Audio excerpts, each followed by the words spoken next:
Marion, 23 ans, psychomotricienne. Anaëlle, 23 ans, psychomotricienne aussi. Deux parcours, un métier. C'est parti!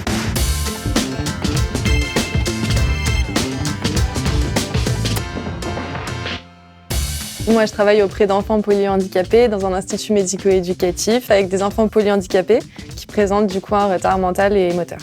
Je suis en service de gériatrie auprès de patients qui ont subi des traumatismes psychiques ou corporels.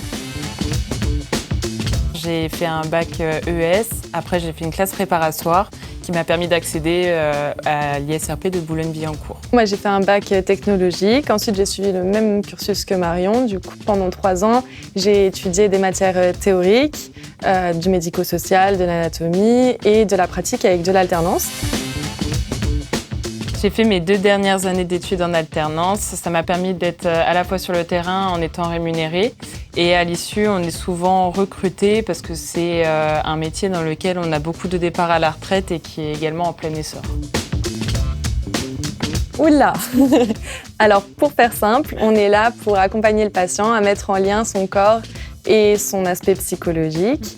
On est là pour aider les patients à dépasser des maladies, des accidents ou des handicaps. Et pour cela, on va d'abord réaliser un bilan psychomoteur qui va nous permettre d'établir un projet d'intervention avec des médiations qu'on pourra utiliser.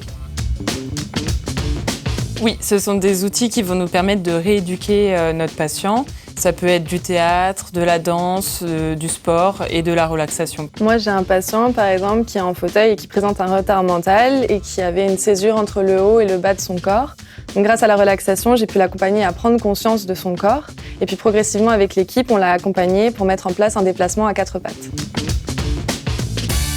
Oui, alors je pense qu'on n'atterrit pas là par hasard. C'est un métier qui demande beaucoup d'écoute, d'adaptabilité, de sensibilité et une capacité d'empathie. D'ailleurs, quand on entre et qu'on ressort de nos études, on a évolué personnellement, on a pu tester sur nous les diverses médiations. Ça nous rééduque quelque part. C'est un métier qui a du sens, c'est un métier très créatif grâce aux diverses médiations et en plus il nous permet d'être directement sur le terrain.